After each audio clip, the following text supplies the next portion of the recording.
이 영상을 시청하시기 전에 먼저 구독 버튼을 눌러주시면 앞으로 좋은 일이 생길 거랍니다. 오늘 이야기를 시작하기 전에 질문 하나를 드리고 싶습니다. 지금 돌아보면 인생 중에 가장 작은 순간 하나가 가장 큰 변화를 만든 적 있으신가요? 별로 큰 결정 같지 않았던 순간. 그런데 그 이후로 삶이 완전히 달라진 적. 오늘 이야기할 사람에게는 그런 순간이 있었습니다. 그리고 그 순간은 고작 사흘이었습니다. 일 기대받던 젊은이. 이 나라에서 잘 살 줄 알았던 시절. 서재필. 이 이름을 들으면 대부분의 사람은 독립신문이라거나 독립문이라거나 그런 단어를 떠올립니다. 근데 오늘은 그 이야기보다 훨씬 앞의 이야기부터 시작할게요. 서재필은 처음부터 문제아가 아니었습니다. 집안도 괜찮았고, 머리도 좋았고, 젊은 나이에 관직까지 나갑니다. 말 그대로 조선에서 잘 살아갈 인생이었어요. 이때의 서재필 마음은 아마 이랬을 것입니다. 조금만 바꾸면 이 나라는 더 나아질 수 있다. 그리고 그 마음이 나쁜 마음은 아니었습니다. 어떤 나라든 어떤 시대든 그런 마음을 가진 젊은 사람은 있었고 앞으로도 있을 것입니다.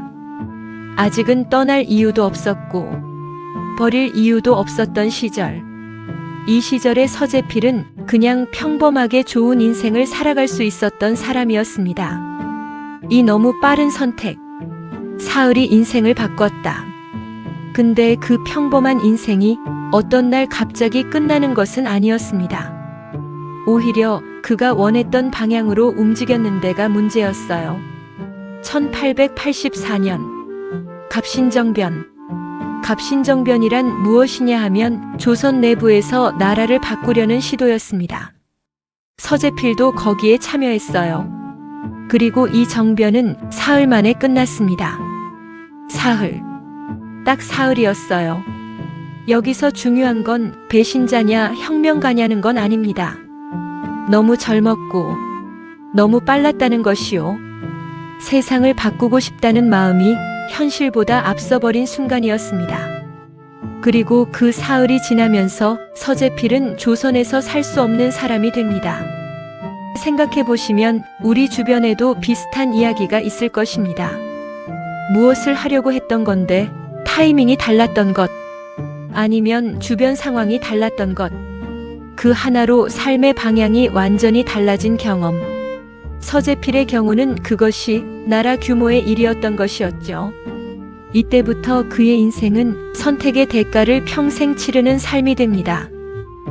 살아남은 이방인. 조선 밖에서 조선을 생각하다. 서재필은 일본을 거쳐 미국으로 떠나야 했습니다. 그리고 미국에서의 삶은 처음에는 정말 평범하지 않았어요. 이름까지 바꾸었습니다. 필럽 JAI.산. 필립 제이스 필. 조선의 서재필이라는 이름은 그의 등 뒤에서 사라져야 했는 것이었어요. 그리고 의사가 됩니다. 이건 단순한 직업 이야기가 아닙니다. 군사적 방법으로는 안 된다는 것을 갑신정변에서 이미 배웠었거든요. 그래서 공부를 다시 시작한 거예요. 근데 여기서 중요한 맥락이 있습니다. 이 사람은 독립운동가라기보다 이 시절에는 생존자였습니다. 아직도 떠난 사람의 죄책감이 그의 안에 남아있었을 것입니다. 남겨진 나라에 대한 미안함. 내가 떠나고 나서 그 사람들은 어떻게 됐을까? 그리고 그 미안함이 그를 다시 움직이게 합니다. 미국에서 의사로 안정된 삶을 살아가면서도 조선을 잊지 못했어요. 잊을 수가 없었던 거죠. 혹시 그런 경험이 있으신가요? 떠난 곳, 떠난 사람, 떠난 시절. 그것이 아직도 마음 어딘가에 남아있는 느낌. 완전히 지운다고 해도 아직도 남는 것이 있는 그런 느낌. 서재필의 미국 시절은 그런 이야기였습니다. 돌아왔지만 머물 수 없었던 사람. 너무 앞서간 결말. 그리고 결국 그는 돌아옵니다. 1896년 조선으로 귀국. 돌아온 후에 한 가지를 만들었어요. 독립신문. 왜 이것이 중요냐 하면 이건 단순한 신문이 아니었습니다. 한글로 작성된 신문이었어요. 당시 조선의 신문은 주로 중국어로 쓰여졌었습니다. 집의 계급만 읽을 수 있었는 것이었어요. 근데 서재필은 이렇게 생각했습니다. 백성이 알아야 나라가 바뀐다. 그리고 독립문도 세웠습니다. 중국이 왔을 때 중국을 환영하기 위한 문이 있었었는데 그것을 제거하고 그 자리에 독립문을 세웠어요. 종속의 흔적을 지우는 것. 지금도 서울에 남아있는 그 문이 바로 그것입니다. 근데 독립신문은 단순히 정보를 전달하는 신문이 아니었습니다. 조선의 정치적 문제를 공개적으로 이야기하는 신문이었어요. 그리고 그 목소리가 당시 권력에 불편해졌습니다. 이것도 우리한테 익숙한 이야기일 것입니다. 옳은 말을 했는데 그 때문에 밀려난 경험, 아니면 옳은 말을 했는 사람이 주변에서 불편해하는 것을 봐왔던 경험. 서재필은 신문을 폐간하고 다시 미국으로 떠나야 했습니다. 1899년 돌아온 3년 후에 다시 떠나는 것. 그리고 그게 끝도 아니었습니다.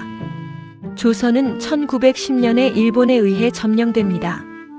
그리고 1919년 3월 1일 독립운동이 일어났을 때 서재필은 미국에서 영어로 세계에 조선의 이야기를 알렸습니다. 조선 백성이 독립을 원한다는 것을 세계가 알아야 한다고 생각했었는 것이었어요. 그리고 1945년 해방. 서재필은 다시 한국으로 돌아왔습니다.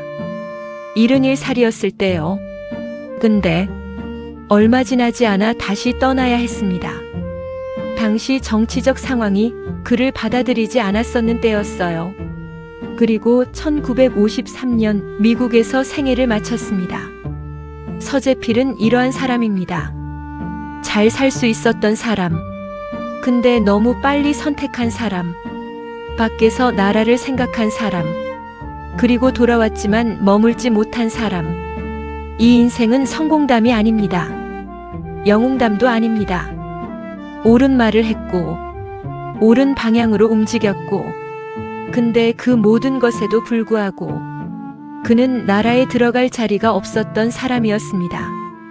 총이 아니라 시대에 의해 밀려난 사람. 그리고 이 이야기가 우리에게 남는 이유는 서재필이 위대하다거나 그런 때문이 아닐 것입니다. 선택 하나가 인생을 어디까지 데려가는가, 그것을 보여주는 이야기이기 때문입니다. 우리도 지금 어떤 선택의 앞에 있을 수 있습니다. 작은 것일 수도 있고, 큰 것일 수도 있고, 근데 그 선택이 앞으로 우리의 삶을 어디로 데려가는지 아직은 아무도 모릅니다.